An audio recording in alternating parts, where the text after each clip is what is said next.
సంగారెడ్డి జిల్లా కంది మండలం జుక్కల్ గ్రామంలో విషాద ఛాయలనుకున్నాయని చెప్పుకోవచ్చు. ఇద్దరి పిల్లలకు గొంతు నమిలి చంపేసి తల్లి ఆత్మహత్య చేసుకున్న సంఘటన సంగారెడ్డి జిల్లాలో హాట్ టాపిక్‌గా చెప్పుకోవచ్చు. భర్త 2 నెలల క్రితం మృతి చెందగా ఆర్థిక ఇబ్బందులతో, మనస్తాపంతో ఘటనకు పాల్పడింది. తల్లి మమత, కుమారుడు మణికంఠ, 5 సంవత్సరాల కూతురు 4 సంవత్సరాలుగా గుర్తించడం జరిగింది. ఘటనా స్థలానికి పరిశీలించిన జిల్లా ఎస్పీ పరితోష్ పంకజ్‌గా చెప్పుకోవచ్చు. అదేవిధంగా ఇంద్రకరణ్ సంగారెడ్డి రూరల్ మండలం సిఐ కేసు నమోదు చేసుకొని దర్యాప్తు చేస్తున్నారు.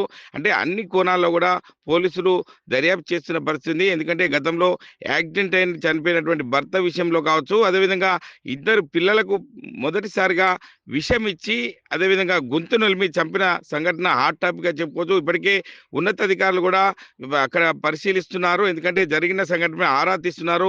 గతంలో ఈ యొక్క సంబంధించిన ఎవరైతే ఉన్నారో తల్లి మమతకు ఎటువంటి సమస్యలున్నాయి ఏంటి అని చెప్పి ప్రధానంగా పోలీసులు మాత్రం దర్యాప్తు చేస్తున్న పరిస్థితి. అంటే చిన్న చిన్న పిల్లల్ని చూస్తుంటే మణికంఠ కావచ్చు, కూతురు 4 సంవత్సరాల కూతురుగా చెప్పుకోవచ్చు. అదేవిధంగా మణికంఠ 5 సంవత్సరాలుగా చెప్పుకోవచ్చు. వీరి పరిస్థితి చూస్తుంటే ఘోరంగా ఉందని చెప్పుకోవచ్చు. బంధువులు కూడా చేరుకుంటున్నారు. ఈ యొక్క పసిపిల్లల్ని చూస్తుంటే ప్రతి ఒక్కరు కూడా కంటతడి పెడుతున్న పరిస్థితి. వీరిని చూస్తుంటే ఇది ఎవ్వరికి కూడా ఇటువంటిది రావద్దు అని చెప్పి ప్రధానంగా కుటుంబ సభ్యులు, స్థానికులు ఎవరైతే ఉన్నారో స్థానికులు కూడా వాపోతున్న పరిస్థితి. ఏది ఏమైనప్పటికీ సంగారెడ్డి జిల్లాలో ఇటువంటి సంఘటన చోటు చేసుకోవడం ప్రతి ఒక్కరు కూడా అవాక్కైన పరిస్థితి మనం చూస్తున్నాం. అసలైన తొలి వెలుగు. ఫాలో వాట్సాప్ @తొలి వెలుగు అఫీషియల్.